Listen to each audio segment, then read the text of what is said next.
ada kesan Sumatera Barat belum legowo ya kepada presiden kita hari ini. Nah, tetap aja bahasan 2024 itu lawannya tetap Jokowi gitu. Dengan bermasalahnya pembangunan tol ini, itu pusat sedih atau mangkel atau marah atau senang ya? Atau masa bodoh? Bukan soal politik uang, tapi politik itu membutuhkan uang. Emang ada apa dengan komunikasi gubernur dan wakil kita sehari ini, Bu Andri? Dari 65 anggota dewan itu, yang aktif tuh nggak selesai dengan jari saya loh, gitu loh. 14 anggota DPR RI hari ini, 2024, apakah mereka bertahan?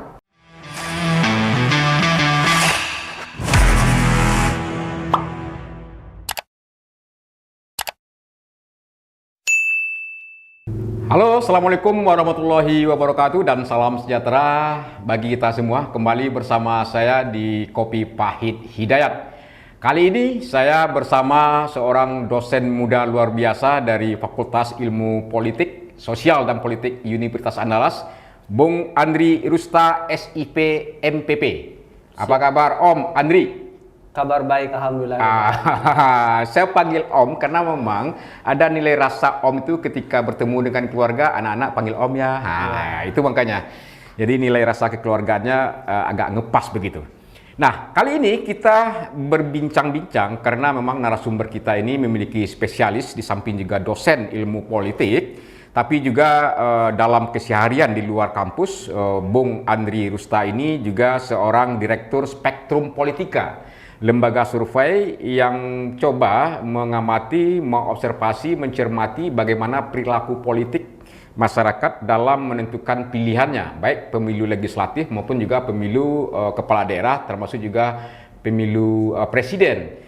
Termasuk juga bagaimana Bung Andri ini juga kita ingin tahu juga korek terus dari pemikiran dan keilmuan Bung Andri ini, sejauh mana alasan orang memilih partai politik tertentu, termasuk juga tingkat kepuasan kepada kepala daerah. Tapi tentu dengan spesialnya kepada Bung Andri.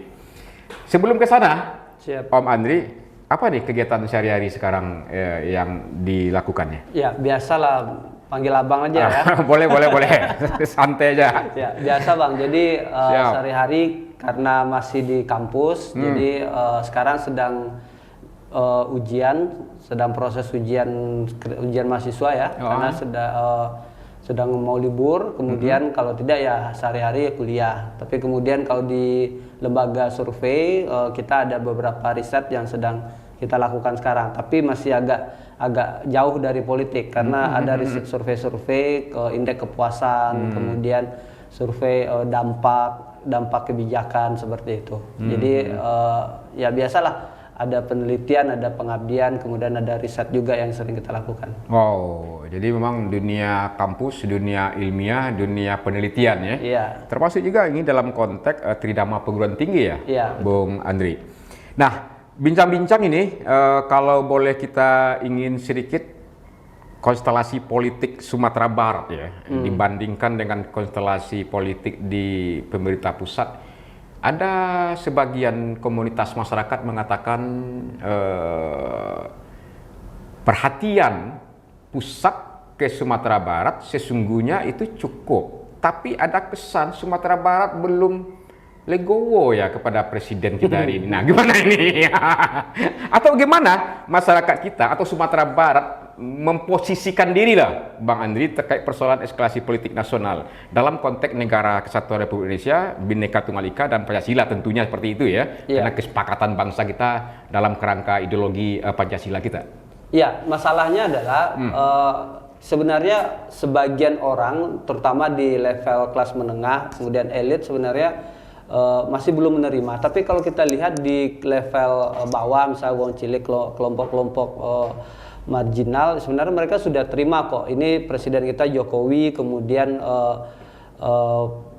koalisi sudah berjalan, pemerintahan berjalan dengan baik gitu. Tapi kemudian betul kata Bang Daya tadi bahwa pemerintah pusat sudah berupaya untuk memberikan kebijakan. Kan tidak ada kebijakan-kebijakan yang misalnya Sumbar nggak boleh dapat ini gitu, atau kebijakan-kebijakan yang ini nggak boleh diberikan ke Sumatera Barat. Bahkan misalnya kalau kita bisa bahas jalan tol misalnya.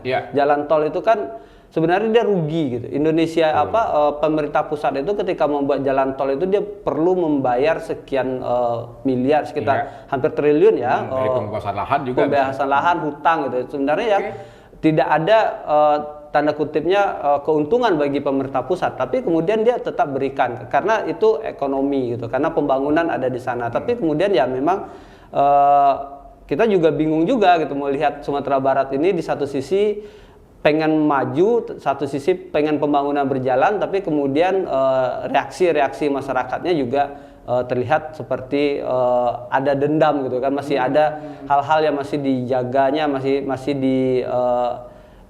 diingatnya pada masa lalu gitu, karena tidak memilih Jokowi pada 2019 lalu. Nah itu kan sebenarnya PR ya, artinya harusnya itu tidak terjadi gitu kalau kita ingin pembangunannya tetap berjalan. Oke, artinya pemerintah pusat tidak mempertimbangkan perolehan suara pada Pilpres yang kemarin terkait penempatan program dan kegiatan strategis nasional begitu kan, seperti tol. Iya, jalan tol. Ya, artinya itu clear gitu ya. Clear.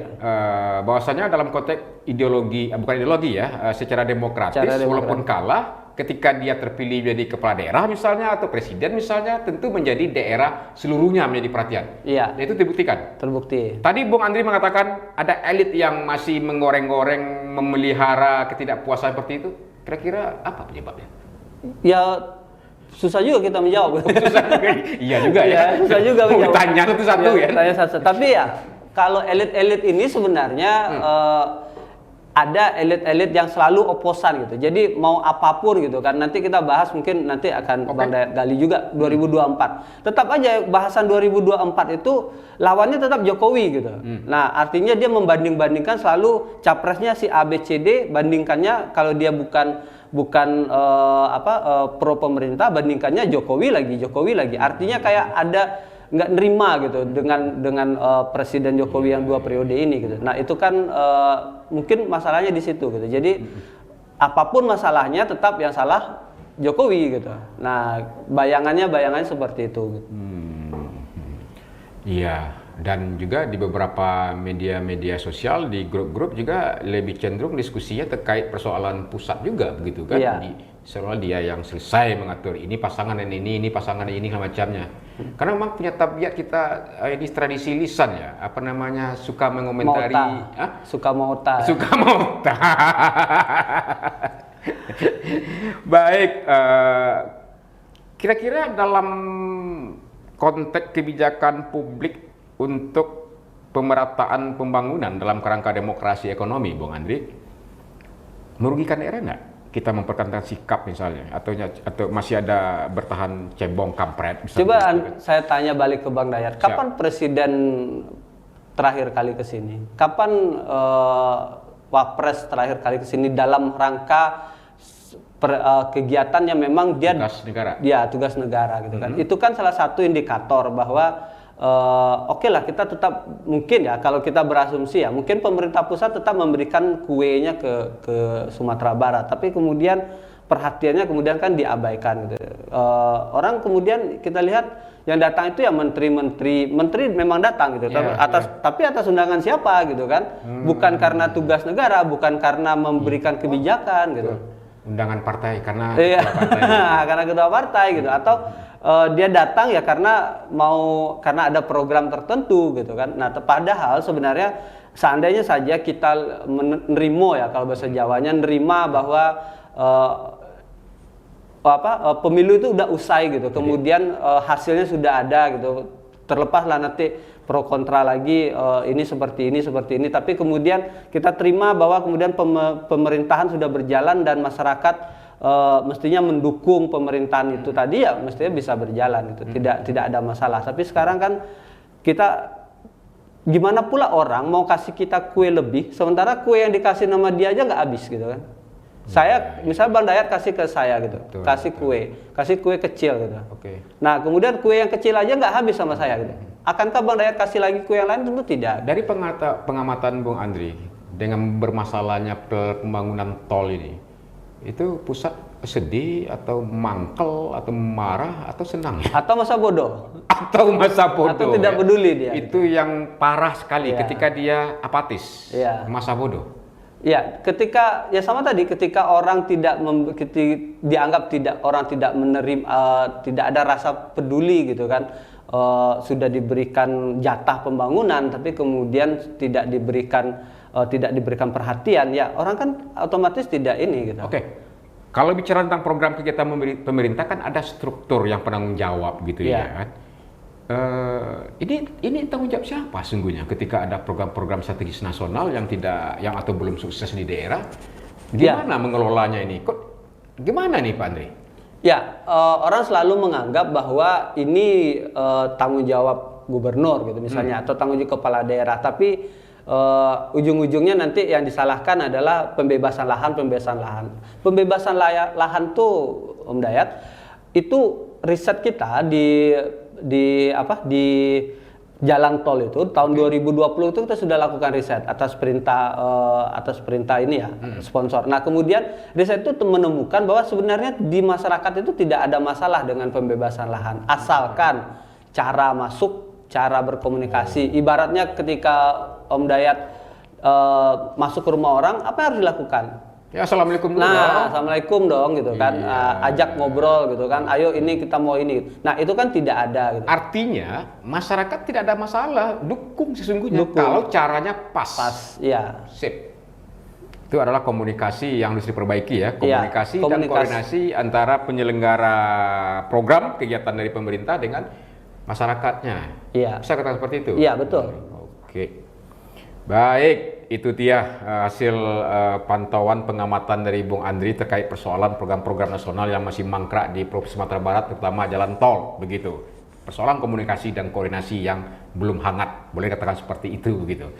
Terus kemudian, kalau boleh kita ini kan di negara demokrasi, dia bisa berkualitas demokrasi, tentu juga di samping juga penyelenggara pemilu, tapi juga masyarakatnya. Ya kan, masyarakat yang independen, yang merdeka memilih partai, memilih sosok caleg atau presiden atau kepala daerah, tentu ada indikatornya. Dari survei pengamatan Bung Andri, yang cenderung tuh orang memilih sesuatu itu, memilih partai tertentu itu dasarnya apa sih? Kinerja. Paling utama itu adalah kinerja. Jadi ketika saya memilih partai, maka yang saya lihat itu si partai ini atau kemudian anggota-anggota calonnya itu punya kinerja tidak. Ketika dia duduk di pemerintahan, peduli tidak dia dengan masyarakatnya gitu. Atau ketika dia duduk, itu karakter di Sumatera Barat. Iya, karakter Sumatera Barat. Nah, kemudian dia juga akan memperhatikan ya, terlepas dari kekerabatan ya, pasti akan dipertimbangkan, terutama di daerah-daerah kabupaten kita. Tapi untuk di daerah perkotaan yang akan diperhatikan, misalnya Kota Padang, kemudian ya kota-kota kecil lainnya di Sumatera Barat, yaitu adalah seberapa kuat kinerja itu diperlihatkan kepada masyarakat, seberapa pedulinya partai dan kemudian calon anggota-anggota legislatifnya, terutama yang sudah duduk nih ya, itu peduli dan hadir di tengah masyarakat ketika masyarakat ada ini gitu. Jangan sampai kalau misalnya anggota dewan itu sudah duduk, tapi kemudian pintu rumahnya selalu tertutup, orang kan tidak akan ini. Ada banyak contoh seperti itu. Itu persentasenya paling tinggi kinerja. Iya, kinerja. Kemudian ya persentase berikutnya tentu adalah kedekatan tadi ya, kedekatan ibaratnya kalau saya orang Kuranji misalnya, kemudian saya akan cenderung memilih orang Kuranji juga, tapi itu tidak akan terlalu ya. Kampuang Paganegari ya. Agak kampuang ya kan. Persoalan kinerja juga terkait dengan persoalan sosok seorang tokohnya. Iya. Jadi pertimbangan. Ya, sosok itu kan bisa dibentuk ya. Kalau sekarang kan kalau di politik modern itu kita bilang bahwa saya misalnya saya bisa membentuk diri saya kan, istilahnya poker face gitu kan, dramaturginya, apa yang saya tampilkan di depan layar itu kan bisa saja berbeda dengan apa yang tapi kemudian tetap orang akan perhatikan gitu. Ini Om Dayat udah jadi anggota DPRD misalnya nih, misalnya gitu. Udah ngapain aja gitu konstituennya gitu. Konstituen tentu akan lihat gitu. Nah, konstituen akan lihat ada nggak hadir tidak ketika dia sudah duduk. Itu yang duduk. Kalau dia belum duduk misalnya calon-calon itu ya kemudian orang yang memang dekat dengan masyarakat tadi gitu. Orang yang memang dirasakan gitu kepeduliannya. Tapi tentu ada juga faktor variabel-variabel lainnya, misalnya politik uang atau uang Berapa persen politik. pengaruh politik uang dalam observasi pantauan? Terakhir itu kita memperkirakan itu sekitar 3-4%. Tapi dengan catatan ada daerah-daerah tertentu yang memang politik uangnya sangat tinggi. Oh, Ya. membuka lowongan ya. Buka lowongan. Nah, kami siap menerima sarang fajar misalnya Ya. itu ya. Ada juga daerah seperti itu, Pak? Ada daerah tertentu Oke. yang kos politiknya itu yang sangat besar sekali gitu. Kalau misalnya nih satu daerah itu uang 50.000, 100.000 laku, di daerah tertentu enggak, bisa sampai 200, 300.000 satu suara itu. Gitu. Ya karena dia sadar bahwa jumlah dia sedikit dan kemudian harganya kan tinggi, marginnya tinggi. Gitu. Dalam konteks bagaimana masyarakat dari instrumen apa masyarakat bisa mengetahui kinerja seorang pejabat atau anggota DPRD yang dipilihnya, Bung Andri, untuk menjadi preferensi mereka loyal memilih partai maupun juga anggota atau calegnya? Ya, sebenarnya tadi ketika kita bicara partai dan caleg, sebenarnya yang lebih dominan itu adalah caleg.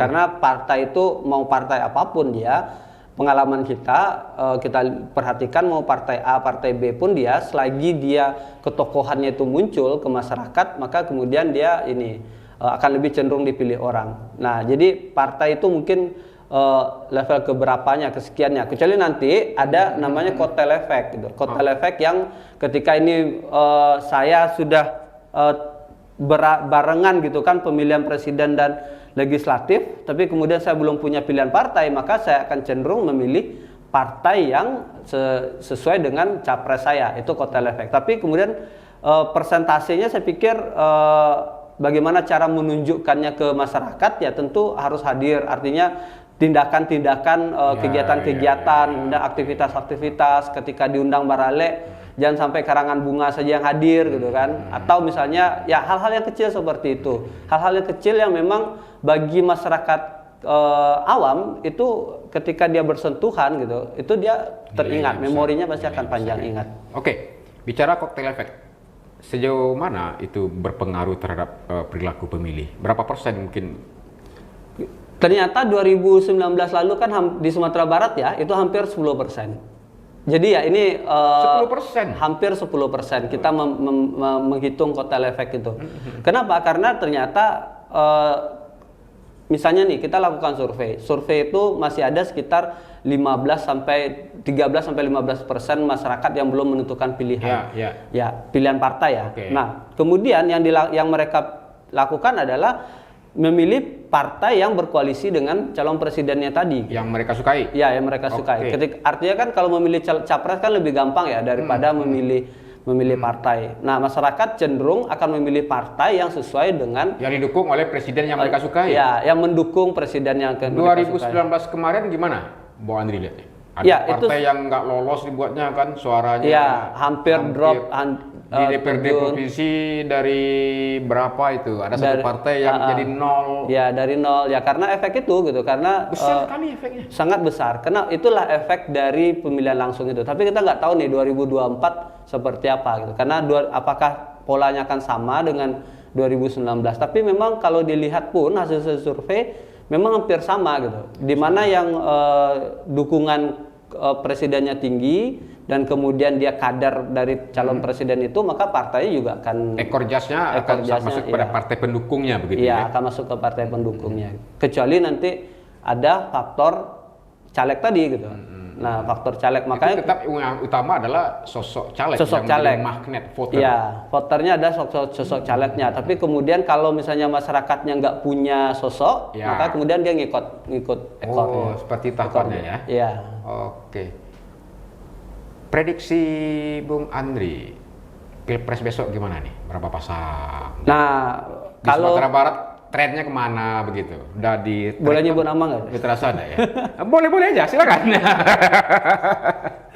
Ya, kalau misalnya dia 3, anggaplah Prabowo, Anies dan Ganjar, maka di Sumatera Barat itu akan bersaing itu adalah Ganjar dan Anies dan Prabowo. Anies dan Prabowo. Anies dan Prabowo. Itu kalau misalnya saya bilang Prabowo lebih unggul atau Anies lebih unggul, sekarang mungkin terlalu dini ya. Karena kita tidak tahu pergerakannya, tergantung wakil juga nanti. Oh, ada pengaruh wakil. Ada pengaruh wakil. Nah, itu kalau misalnya 3. Tapi kalau Prabowo lawan Ganjar saja misalnya, maka jelas pasti efeknya pasti akan sama dengan 2019 lalu. Apalagi misalnya Ganjar didukung oleh PDIP gitu.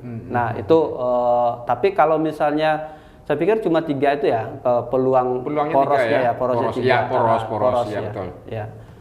KIB juga KIB ya. itu ya Gerindra sama PKB yang sedang mesra-mesranya misalnya kan. Mau get atau mau pet? Iya. Betul. Itu akan terjadi nantinya. Ya, nah Apa sih kenapa orang suka Prabowo? Kenapa orang suka Anies? Kenapa orang tidak suka Ganjar? Bagaimana jawabannya? kalau masalahnya di Sumatera Barat Kan ini itu tokoh-tokoh anak-anak bangsa yang cukup brilian luar biasa nih, Bung Andre.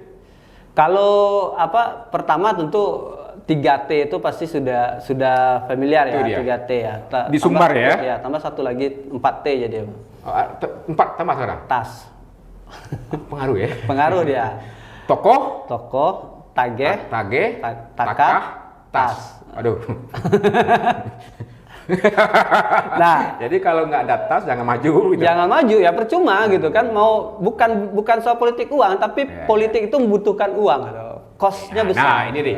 Tas maksud Bung Andri ini bukan dalam konteks menyogok suara, tapi adalah mungkin dalam kos politik. Ongkos politiknya. Dan itu mahal. Ongkos politik itu mahal dan naif rasanya kalau kita bilang saya tuh mencalonkan diri hanya habis uang sekian sedikit gitu, nggak nyampe miliaran. Kalau saya bilang bullshit gitu, nggak mungkin gitu, karena membiayai, menghadirkan orang, mempersuasi orang, mengajak orang untuk memilih kita itu kan butuh biaya. Walaupun misalnya ada kos jangka panjang, tapi kos jangka pendeknya pada masa kampanye tentu akan hadir. Kecuali makanya kemudian ketika nanti partai-partai tentu memilih caleg-caleg yang memang akan bersaing gitu. Artinya antara 7 atau 8 caleg itu jangan sampai 5 caleg itu cuma nebeng gitu kan. Yang kerja 2 caleg. Maka partainya akan nggak cukup. Gitu. Oke.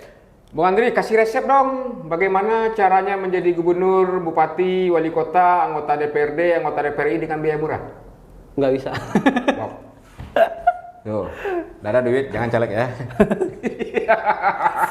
Kalau wajib ya harus pakai gimana ini? Ya, kalau dia besar, dia maju menjadi anggota parlemen, kepala daerah ini, duitnya dari mana dan hak penghasilannya? Tapi duit itu kan tidak harus duit pribadi, Om. Maksudnya ada namanya orang yang ketika elektabilitas tadi udah manggil Bang Om pula kan. Nah, ketika elektabilitas Bang Dayat sudah tinggi gitu kan, orang kan melirik, oh ini calon nih gitu kan, maka ayo saya support Anda, saya support kamu gitu. Ada kok beberapa caleg-caleg kabupaten yang memang dia tidak punya uang, tapi dia ada support dari lingkungannya, kemudian hasil investasi sosial politik investasi dia gitu. Ketika dia selama ini dekat dengan masyarakat, orang kan akan dukung gitu. Nah, artinya kalau misalnya tadi kos biaya rendah tadi ya artinya memang harus punya jangka panjang gitu, investasinya jangka panjang dan itu terjaga gitu. Jadi selagi tidak diserang. Rumus menjadi pejabat publik dengan ongkos rendah tidak ada rumusannya. Bisa, tapi dengan jangka panjang tadi, dengan catatan jangka panjang. Tidak serta merta hadir gitu kan. Bikin baliho aja udah habis berapa gitu. Iya. Itu. Bung Andri. Terus yang kita ingin tahu juga terkait persoalan ketika kita sudah memilih itu kan ada juga nih hasil survei tingkat kepuasan masyarakat terhadap pemimpinnya. Iya. Ya kan, misalnya tingkat kepuasan masyarakat Sumatera terhadap gubernur misalnya dengan wakil gubernur. Itu apa aja variabel merasakan tidak puas itu? Kenapa dia puas? Kenapa dia tidak puas atau setengah puas? Apa penyebabnya? Ya, kepuasan itu muncul ketika dia berinteraksi dengan pemerintah. Saya datang ke kantor lurah, kemudian pegawai lurahnya mengabaikan saya, maka saya tidak puas. Itu saya yang saya klaim itu adalah si kepala daerahnya. Atau kalau dia di level yang agak lebih tinggi dengan Jokowi misalnya, dengan presiden, maka kebutuhan basicnya, basic need-nya, kebutuhan dasarnya itu tadi gitu. Kalau pendidikan anaknya sulit, kemudian harga minyak gorengnya naik-naik terus, kemudian cabai harga 150.000, maka orang kemudian cenderung tidak puas. Jadi kemunculan kepuasan dan tidak puasnya seseorang kepada pemerintah itu adalah karena sesuatu hal yang bersentuhan langsung dengan dia. Jadi basic need tadi gitu, pendidikan, kesehatan, kemudian yang dasar ya, yang dasar, kebutuhan yang dasarnya langsung menyentuh kepada persoalan kehidupan masyarakat. Tambah dengan kinerja dari level birokrasi bawahnya gitu. Berarti pejabat publik ini adalah jabatan pemuas. Memuaskan masyarakat, iya. Memang itu ya? Iya, emang iya. Jadi kepala daerah itu pemuas itu. Iya dong, kalau tidak puas udah. masyarakat nanti ada di demo loh. Nah, kalau dia tidak puas masyarakat, kan masyarakat akan hukum aja. Hukum aja, Udah. pas pemilu maju lagi, no kata masyarakat kan? Ya. Buktinya Sumatera Barat kan sudah. Termasuk juga anggota DPRD. Anggota DPRD. Kalau misalnya tidak menyebutkan partai, misalnya Bang Dayat refleksikan dulu ada loh beberapa kejadian di Sumatera Barat betapa dia pada satu pemilu dia tinggi sekali, tapi kemudian pada pemilu berikutkan jangankan untuk menjadi ketua DPRD, anggota DPRD pun habis dibabat oleh masyarakat. Itu Kenapa? Ada. Kenapa? Karena ya ketika dia duduk di pemerintahan atau duduk di DPRD, dia tidak peduli lagi dengan konstituennya gitu. Resikonya ada di situ. Gitu. Jadi masyarakat sensitif dan memperhatikan dan mengamati gitu. Ya. Jadi tidak. Apalagi hari ini instrumen-instrumen media komunikasi ini sangat gampang ya, WA, ya, medsos. Media sosialnya gampang gitu kan, kelihatan si A ini tidak ada pergerakan gitu, ada bencana di kampungnya, ada longsor, ada banjir, ada gempa bumi, tapi jangankan ngasih bantuan mencogok saya istilahnya, datang aja enggak gitu kan, orang berpikir gitu. Foto. Paling enggak foto tuh walaupun misalnya orang mengkritik politik wisata bencana, tapi ketika datang kasih bantuan gitu, datang ada perhatian gitu. Orang kan teringat gitu. Orang kan Om Dayat mengingat orang itu kapan? Ketika kita susah kemudian ada orang yang datang pada saat kepada kita gitu. Tapi kalau misalnya saat kita susah kemudian dia enggak hadir gitu kan, nah itu kan jadi ini. Betul. Baik, ketika orang susah, dari ekspektasi kampus atau terutama sebagai peneliti Bung Andri Rusta, bagaimana melihat performa dan kinerja DPRD kita hari ini? Kalau saya bilang aja. Jadi ya gimana? Pengalaman, bukan pengalaman. Iya. Ada cerita gitu ya, ketika pernah bermitra dengan Om Dayat, kemudian saya berpikir bahwa ternyata dari 65 anggota dewan itu yang aktif tuh nggak selesai dengan jari saya loh gitu loh. Maksudnya saya nggak tahu ya apa pilihan-pilihan gitu ya. Tapi kemudian apakah mereka sibuk di luar atau seperti apa gitu. Nah tapi kemudian kalau saya boleh kritik DPRD, ternyata dari 65 orang itu bukan orang sembarangan loh, maksudnya dia orang-orang yang punya skill, punya kredibilitas tinggi, tapi kemudian dia tidak muncul gitu. Ketika misalnya ada pembahasan peraturan, kemudian ketika ada pembahasan yang menyangkut tupoksinya anggota dewan tadi, tapi dia ternyata tidak bersuara gitu. Yang bersuara ya orangnya itu aja gitu kan, 4L lagi. Parle. Bicara. Ya, parlenya nggak bicara gitu. Artinya mennya dia menghilang gitu kan. Orangnya menghilang kan. Tapi kan esensinya memang harus bicara, bersuara gitu kan. Ya paling tidak adalah gitu. Adalah pokok pikirannya gitu. Ketika dia mengusulkan sebuah perda yang dibahas oleh DPRD. Itu pada akhirnya masyarakat tidak peduli itu, Bang Andri. Suatu ketika mau pemilu lagi, datangi masyarakat, kasih sembako, pilih lagi dong. Itu jalan singkat yang sebenarnya tidak terlalu efektif. Dia hanya efektif pada titik-titik tertentu gitu. Artinya sebenarnya kan preferensinya orang udah punya gitu ya. Benar. Iya. Kenapa saya tersenyum? Karena memang juga ada teman juga bicara sudah habis sekian juta suara 2 gitu. Ada juga seperti itu gitu kan. Saya punya pengalaman gini. Iya. Ada bukan Sumatera Barat untungnya iya. gitu Oh, ya. iya, Jadi iya. kita pernah riset 2019 itu dia sudah dia kepala kampung, kemudian sudah membantu orang gitu, jauh dari pusat, dari rumah dari perkampungan itu ke ibu kota itu jauh gitu, semua urusan dibantuin gitu sama anggota dewan gitu kan. Tapi kemudian dia nggak dipilih sama orang gitu. Ya kenapa? Ya mungkin karena ada masalah-masalah tadi gitu. Atau terbalik, malah ada juga kasus-kasus di provinsi sebelah yang mereka sudah bom gitu ya, sudah kasih duit gitu kan, bahkan kita pernah itu pegang amplop gitu kan banyak gitu ya, mau dibagikan gitu, tapi ternyata nggak juga, nggak signifikan gitu. Ya karena kan nggak selesai dengan uang aja gitu. Ternyata pemilih kita cerdas itu betul adanya ya. Iya, karena juga cerdas. orang kan mikir juga ini yang ngasih saya duit kemarin nomor berapa gitu kan, itu kan memori itu kan tidak ini gitu, karena kertas suara itu kan besar gitu ya. Iya. Yang mana tadi ya gitu kan? Dengan amplop aja. Ya dengan amplop kita gitu. Atau jangan-jangan malah amplop itu Bang Om Dayat ngasih, saya ngasih gitu, kemudian si C ngasih gitu kan, akhirnya udah Pas pemilihannya tidur. Ya tidur, nggak ingat gitu. Apalagi kalau Artinya adalah politik uang tidak efektif. tidak terlalu efektif. Hasil penelitian Om Andri. Iya. Oke. Terus kalau boleh kita bicara performan itu DPRD. Ya. Nah, DPR RI gimana? Ada 14 kita nih. 14. Apa sih fungsi DPR RI? Jadi gini. Gimana? Ayo. Saya mau kasih lelucon gini. Ada WA isinya anggota dewan. Ya, Om Dayat tambah nyebut WA ya, nanti kena marah pula kita kan sama orang WA ini. Ada anggota dewan yang memang sering di situ, sering bukan beriklan ya, tapi menunjukkan tapi kemudian ada bendahara partai lain yang kemudian tolong dong ini kampung saya gitu. Tapi dia malah minta tolongnya ke partai sebelah. Lalu saya pikir padahal ibu kan misalnya si ibu ini anggota dewannya ada juga loh yang dari partai itu gitu. Nah, kenapa yang saya sebut seperti itu? Ternyata performa DPR RI kita ya tetap 4L lagi gitu. 4L lagi. Lo lagi gitu. Orangnya itu saja. Gitu. Tetap tidak bisa kita sebut bahwa 14 orang ini bekerja semua, tidak. Kenapa? Karena ya yang ter-highlight ya orangnya sedikit itu saja gitu. Nggak selesai dengan satu tangan ini gitu. Bisa dihitung dengan jari gitu. Hitung dengan jari ya dari 14 orang yang ada. Iya. Salah satu indikatornya itu gitu. Partai lain pun minta tolong ke si anggota dewan tadi. Misalnya Gitu. Bung Andre pengurus partai A. Ya. Saya anggota dewannya misalnya kan dari partai B. Partai B. Ada apa-apa Bang Andri sesungguhnya punya anggota DPR RI yang satu partai. Iya. Tapi mintanya ke saya. Iya. Ada itu? Ada.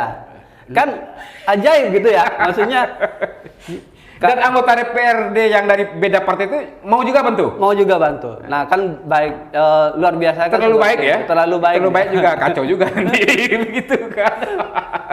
Terlalu baik Ada juga. juga anggota DPR yang terlalu baik ya? Iya. Iya. Ya kita tidak sebut namanya, tapi tentu dia masyarakat yang bisa menilai terhadap pilihan anggota DPR RI, DPRD, provinsi, kabupaten kota yang Bapak Ibu pilih pada Pileg 2019 kemarin begitu ya. Nah, tadi Bung Andri menjelaskan kisi-kisi performan dan efektivitas seorang wakil rakyat itu sesungguhnya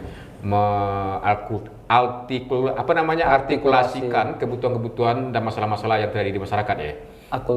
Akulturasinya begitu.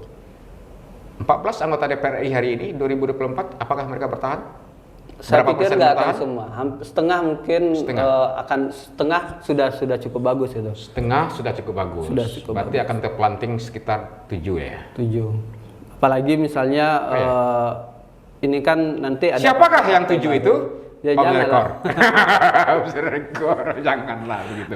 Tapi setidaknya kita motivasi lah ya, agar lebih sensitif terhadap pemajuan dan kebutuhan daerah begitu. Daerah. Baik, Bung Andri, kita coba menukik lagi nih persoalan tadi kepuasan kepada pemimpin. Tadi juga dikatakan sejauh mana pemimpin memberikan penyelesaian masalah dari persoalan-persoalan kehidupan masyarakat, terutama urusan-urusan yang mendasar, pendidikan, kesehatan, termasuk juga infrastruktur begitu ya. Nah, kalau boleh tahu nih Bung Andri macamnya, apakah Pemprov dan Gubernur bagaimana kinerja sekarang? Sudah 1 tahun Business as usual kalau saya pikir. Apa tuh? bekerja ya menjalankan pekerjaan-pekerjaan biasa saja, gitu. Pekerjaan-pekerjaan yang memang tupoksinya dia, tapi tidak ada inovasi yang muncul. Kalau boleh kita bilang seperti itu. Kenapa? Karena ngomongnya misalnya ngomongnya madani gitu ya, tapi kemudian tumbuh nggak sih sekolah gitu, nambah nggak sih sekolah yang berbasis agama gitu, di Sumatera Barat, misal pendidikan ya, di sektor pendidikan berapa sih yang nambah di Sumatera Barat gitu, atau sektor ekonomi gitu, berapa sih tengkulak atau rentenir itu yang turun gitu kan, ketika kita bicara misalnya madani tadi itu kan basisnya syariah gitu. Jangan yang muncul adalah syariah syariah kita gitu. Tapi tidak, tingkat kemiskinan turun loh, BPS rilis terakhir. Tingkat kemiskinan turun itu indikatornya kan bukan pemerintah daerah gitu. Kalau menurut saya, karena yang bekerja menurunkan kemiskinan siapa? Bukan pemerintah daerah gitu, tapi kan investor-investor masuk gitu kan. Investor masuk seluruh kan pergerakan ekonomi baik pemerintah maupun swasta dan masyarakat. Iya, di swasta kan lebih cenderungnya kan swasta gitu. Yang jadi aneh itu kan ketika misalnya investor masuk gitu, dianggap itu klaimnya kinerja pemerintah daerah. Padahal investor itu masuk ya karena mereka memperhatikan ada peluang gitu, ada potensi di sini gitu. Misalnya mall atau hotel lah gitu kan. Kenapa kok satu hotel masuk? Bicara madani tadi, dalam masyarakat yang teratur, yang tertib, sadar hukum, hak dan kewajiban, saling menghargai, menghormati, seperti itulah lebih kurang begitu ya. Dan produktif, tentu bertanggung jawab juga begitu kan. Tapi data kita adalah LGBT tertinggi di Indonesia, AIDS juga tertinggi di Indonesia, dikatakan intoleransi. Angka perceraian juga tinggi. Angka perceraian juga tinggi. Ini ada apa? Apa masalah kita nih, Bung Andri? Pertanyaannya luar biasa ini, tapi tapi jangan salahkan gubernur saya loh. Ya bukan hanya gubernur saya pikir, karena stakeholder pembangunan itu kan tidak hanya gubernur gitu. Di situ ada peran tokoh masyarakat. Kalau kita bilang selalu kita bicara ABSSBK, tapi kemudian benar nggak sih ABSSBK ini berjalan gitu? Benar nggak sih orang memang patuh dengan ABSSBK-nya gitu? Patuh dengan agamanya gitu? Angka kemiskinan gitu kan? Pinjol data OJK 2021 juga tertinggi Indonesia.